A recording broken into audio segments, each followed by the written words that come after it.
Let me update my playoff predictions for college football playoff next season. What is going on, everyone? Welcome to Touchdowns to Home Runs.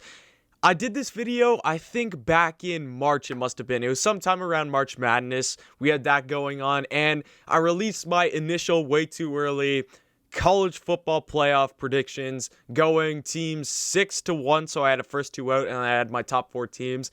And in that one, I had my 6 as Iowa State.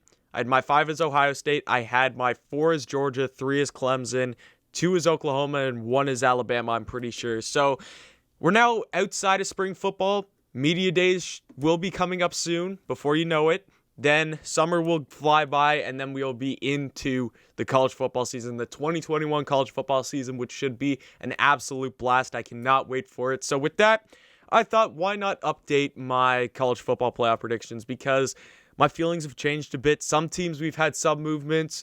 We've had another team come into the top 6 and a team drop out. So lots of good stuff to get into today. So sit back, relax, and enjoy this video. So let's start off with the first two out. The first two out. Last time, obviously, I had Iowa State and Ohio State. This time out, I am going Texas A&M and Ohio State. Nothing really against Iowa State. Nothing really that they did wrong. It's just every time I look at Texas A&M, and I see the talent and everything they have in that team, especially I really look around this running back room, and I think Texas A&M's defense is definitely going to be one of the best in all the SEC this season, and having a consistent defense is going to be key this season because we all know offenses are high-powered in college football. But on the offense side of the ball, their O-line is beat up, definitely going to need some work there. Texas A&M bringing in a new quarterback. Haynes King will be the first. He'll get his first ever starts at Texas A&M this upcoming season with them. But I just look at this running back room. I look at Anais Smith. I look at Atchin. I look at Isaiah Spiller, obviously. I look at the wide receiver position and the receivers in general. Weidermeyer, their second leading receiver after Anais Smith, tight end. I look at Lane at the receiving position. Demas at the receiving position. There's just talent all over the board for this team, and it's all going to come down to, lots of this is going to come down to how they are able to play against Alabama this season. They get that game at home, which is a good thing. And even if they lose that game, I think that they're still able to make the top 6 easy. I think that this is the 6th best team in the country. I just keep looking at it talent-wise and just hoping that Haynes King just be's a system guy and just does his job because I think he has the talent around him. And if the O-line is able to run block in any sort of sense and pass block in any sort of sense, I think Texas A&M will be a very, very dangerous team this season. So Texas A&M, my 6th team. Ohio State, I know I had them as the first team out of the college football playoff, and it just seems weird because Ohio State still is a really, really good team this year. Obviously, they lose some key guys. You lose Justin Fields last season, who one of the best quarterbacks in the draft class. Of course, he went to my Chicago Bears, so I was over the moon about that. Cannot wait for that next season. But coming in at quarterback, you're going to have Stroud, or you're going to have Kyle McCord come in at quarterback for Ohio State, or maybe even Jack Miller.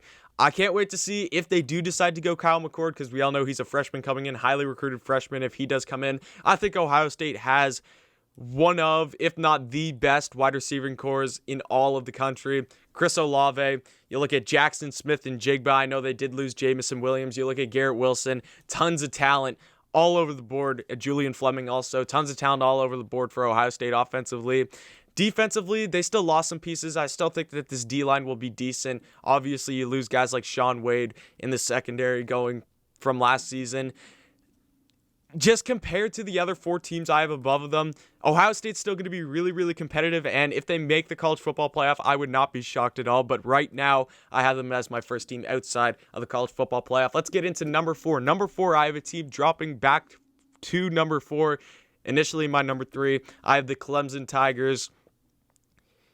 In my first video I did of this, I didn't even realize till halfway to talking about Georgia and Clemson that they played each other this season. I don't know why, because it's literally the biggest game of the season. But the more I look at that game, and the more I analyze Georgia, and the more I look at Clemson and everything, even though Clemson is going to be the favorite in this game, I still feel really, really strongly. I'm starting to feel even more strong now that Georgia will come out of that game in Charlotte for a win. Now, does that mean win or lose Clemson in that game? I still think that they have an easy path towards the college football playoff, and they're definitely a playoff team. Again, this isn't me saying these are my top 4 teams, like ranked from 1 to 4. This is how I think that at the end of the season, the rankings will look. So you have to factor in wins and losses, conference schedule, all that kind of fun stuff. Clemson, though, what it is for me, I think that their D-lines is definitely going to be one of the best in the country. I think that their secondary is going to be really, really good, even though Darian Kendrick just went off to Georgia. The offense, DJ is still going to be a good quarterback. Like, as much as I want to say that, like, oh, he's a first-year guy, he's not going to be Trevor Lawrence, like, let's be honest, he's still a 5-star guy. He's still got tons of talent and everything. Shipley in the running back game, that's something that I've underlooked for Clemson, is they lose DeMarcus Bowman, they lose Travis Etienne, those guys, so I'm like, oh, Clemson's running game isn't going to be that good, but then you bring in Shipley. I still don't think he's going to be any top 3 guy the first year, but he's still going to bring some real talent to Clemson. And the wide receiver position, you look at Justin Ross. After that, I don't know what it is about Clemson, man. It's just, I just feel like there's the 3 teams above them has more experience right now, especially when you go into that first game against Charlotte. You're bringing in a lot of young talent for Clemson into that first game in Charlotte, North Carolina against Georgia, and I'm starting to feel really, really good about Georgia. So I still have Clemson making the college football playoff, but I have them dropping down to number 4. Number 3, I have the Georgia Bulldogs. Georgia, experience-wise, I think that this offense is ready to explode. I think that Georgia fans are ready for this offense to absolutely explode. I think Monken's going to have this offense at a really, really good spot. You look at the running back position, I really love what they got going on there. Obviously, you look at Zamir White, James Cook. You look at Kendall Milton. You look at McIntosh. You look at Edwards. Those 5 guys right there, you're going to have some real talent in that running back position. Wide receiver position, even though you do lose George Pickens due to injury, I still think you're really talented there. JT Daniels at the quarterback position. I'm ready for him to have a breakout season. I think it's going to happen. He's got the experience, and this is his do-or-die season where he's either going to go as high as the moon or just be completely forgotten about. So I think JT Daniels will have a great season. I think the O-line will be good. I think Georgia definitely has one of the best defensive lines in all the country, and the secondary will be fine. Georgia's defense is always good, so I'm expecting Georgia to do great things this season. Right now, I'd say why I have them at 3. I have them winning out all the way to... I have them winning out the regular season. Again, that Clemson game is definitely a toss-up. They could easily lose that. And then making it to the SEC championship, where I have them ultimately losing to Georgia right now. Right now in this scenario, I have them losing to Alabama, sorry. Right now, I have them losing to Alabama in the SEC championship, so that's why I have them at number 3. At number 2, I have another switch up, the Alabama Crimson Tide coming in at number 2. Now, this isn't anything that I saw from Alabama that's concerning me. I still think Alabama could easily be the best team in the country this season and win another national championship with ease. I'm excited to see Bryce Young this season. I'm excited to see how this wide receiver position does. Running back, I think, will be fine all the way around. Alabama secondary, I think, will improve this season. Alabama's always going to be one of the top teams in the country. They do play a tougher schedule, so comparing to my number 1 team, Alabama does play a lot tougher of a schedule, so there's more room for slip-up. There's more room for closer games or whatever. So I think my number 1 team has a really, really open schedule to be able to kind of run up the scoreboard and win by sizable margins to really cement themselves as that number 1 team. But you look at Alabama, you still got to play at Texas A&M. I know LSU's not going to be anything special really special this season. You do travel to Alabama, but LSU maybe could shock some people. You go to Florida this season for Alabama. Maybe even that first game against Miami. Again, I'm not expecting Alabama to lose that game at all, but who knows? Maybe that game is closer than we all expect. I still think that there are some good teams in the SEC. So Alabama, I have at my number 2 spot just because I feel like some of their games are going to be closer than my number 1 team. And obviously my number 1 team, a team that has just really, really grown on me this whole offseason, Oklahoma. The Oklahoma Sooners are my number 1 team in this college football playoff right now.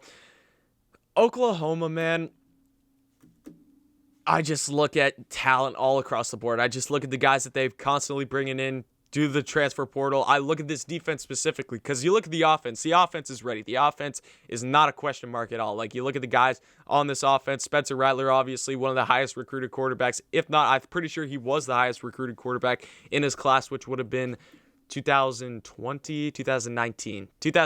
I'm pretty sure he was 2019 class. He's going to have a great season. I look at the running back position. They bring in Kennedy Brooks. They bring in Eric Gray, which should be huge. Eric Gray is already showing great signs of improvement, and he is the number one transfer, I'm pretty sure. 24/7 Sports called him it was Henry To'oTo'o, and then Eric Gray was number 2 for the best transfers out of all the portal. You look on the O-line, they also had Wanya Morris out of Tennessee. Wide receiver position, I think, will be just fine. Obviously, Marvin Mims is going to lead that group.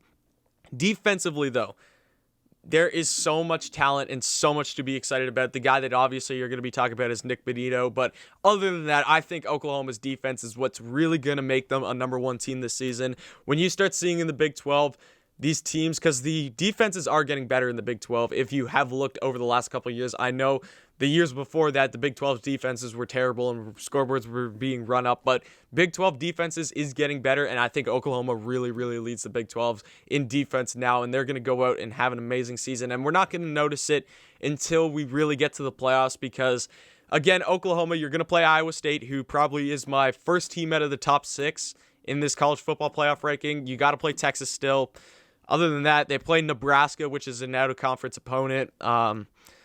I think they get them at home. I could be wrong, but I'm pretty sure they get them at home. But other than that, no one really scares me unless Kansas State somehow knocks off Oklahoma again. No one really scares me in this Oklahoma schedule. So I think that they could pretty confidently, with sizable wins, be the number 1 team going into this college football playoff. So thank you guys for tuning into this video. I really, really appreciate it. Like down below, comment who your number 1 team is or how your top 6 shake out. Subscribe, obviously. Thanks for watching and come back next time.